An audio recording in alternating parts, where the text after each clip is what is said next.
What's up, guys? Barry Game here, back with some more Idle Heroes news for August 2nd, 2022. Now, if you didn't check it out yesterday, go check out the Big Things Coming video. We have stuff and a bunch of news about when the new heroes coming out, when new game modes are gonna, or not new game modes, but old game modes are gonna be revamped. Looks like we're gonna have new soulstone levels.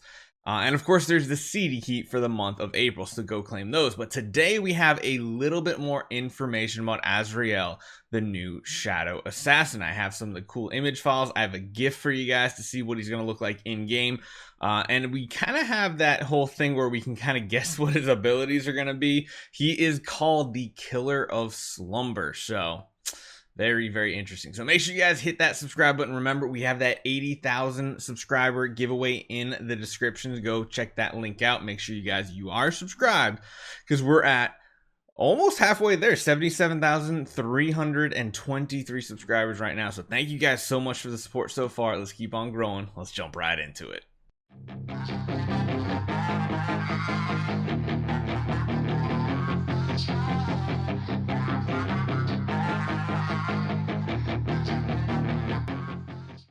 So kind of boring, but I guess they actually didn't give us the name of his abilities this time. Usually when we get this like basic card of the new heroes coming out, they at least let us know what the name of each ability is. I don't really know. Obviously this is going to be his stat boost right here. This looks like a whirlwind ability, so maybe he's an assassin that hits multiple targets. Ghosts are involved, spirits are involved. I wonder if that's going to be like a debuff on the enemy.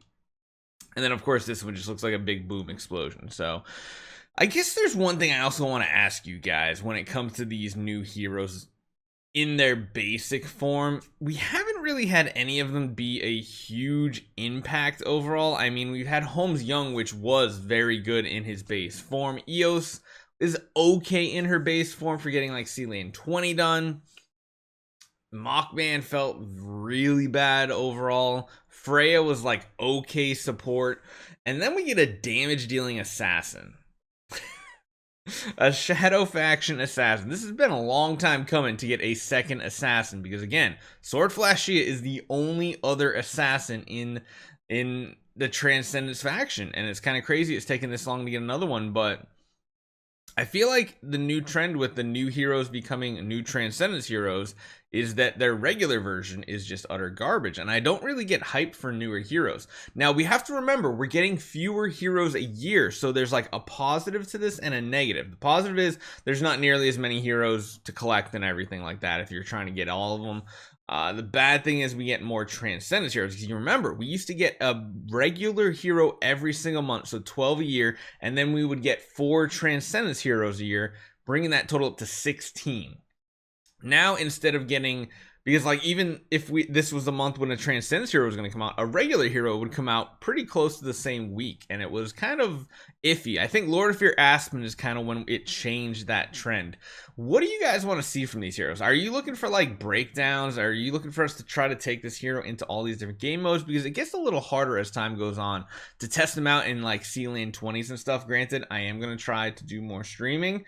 Was gonna stream last night, but of course family comes first, and there were some things we had to do. The baby wasn't exactly happy last night, so let me know what you guys want to think. Now let's move on over and look at the actual image files we have all of them, and we have a GIF. First up, we have the 5-star version. Honestly, this is a really clean looking hero. One thing I do have to say I really enjoy about Idle Heroes is the nice thick dark black borderlines they use on their characters. I don't know why. Typically in a lot of games I don't enjoy that, but something about it in this game, it almost just gives them more care. It makes them pop out from the background more. I've played a lot of mobile gacha games, and so many of them they just like blend in with the backgrounds that are in. I don't like it. He looks really sweet. You can kind of get more of his anatomy when looking at him like this. Like you can see where his arm goes, and then it's like the bone connects the blade to his forearm, but it's like tied to his forearm, so it's not actually part of him. At least I don't think, because it look, again, you can see like the cuff going around, and it's like he's got this padding for it too. I don't know, it's weird. He's got bandages on his chest. He's got those soles in his upper chest here. He's got World of Warcraft style shoulders with just giant unimaginable ones. And he's kind of got that crown growing with darker hair. 6-star, you kind of see the transition a little bit more. So the blade definitely gets longer and sharper and more detailed. Chest piece starts opening up even more, kind of. Hair's still the same, right? Yeah, the hair looks the same, except he's got more of that crown protruding out. And then finally, as you guys saw the other day, we have the 10-star version right here, which I think looks really cool. The color combination, I've always liked this like purpley pink type color with like a light blue. It looks really sharp, and then the gold on top of that just looks absolutely amazing. I like how they integrated the crown like into his head. They're like horns more than a separate crown for being a king. But yeah, the details when it jumps up to the final form here, my goodness. I actually noticed like the bone color stays pretty similar here, and it goes to a slightly greener tinge. Oh my god, it gets a lot more detailed too. That blade just becomes like infused with souls as well. Pretty solid. I like this. Let's move on over to the gift next. Okay, so it looks like he is just chilling on his throne. It disappears. He does a snap, and literally, it's almost like they're like, so his weapons, that's one thing I want to talk about. They're almost like scythes, but they're like fist weapon scythes where they're attached to the hands, and it looks like, but he throws them, and it looks like they can spin together. It's almost like a dual-sided lightsaber that can detach or something like that, right? Because like it's just flinging around, and then it reaps, because again, it does look like a scythe because it's reaping all those souls. There's even undead hands coming up from the ground too, which is pretty interesting. I don't know. I think he's like one of the cooler looking heroes we've had in a long time. I feel like we're also on a kick of a lot of male characters, because for a while there, I felt like everything was a female character, and now we get these badass big shoulders, big dudes. But again, he's gonna be an assassin, and I don't know what to make of that.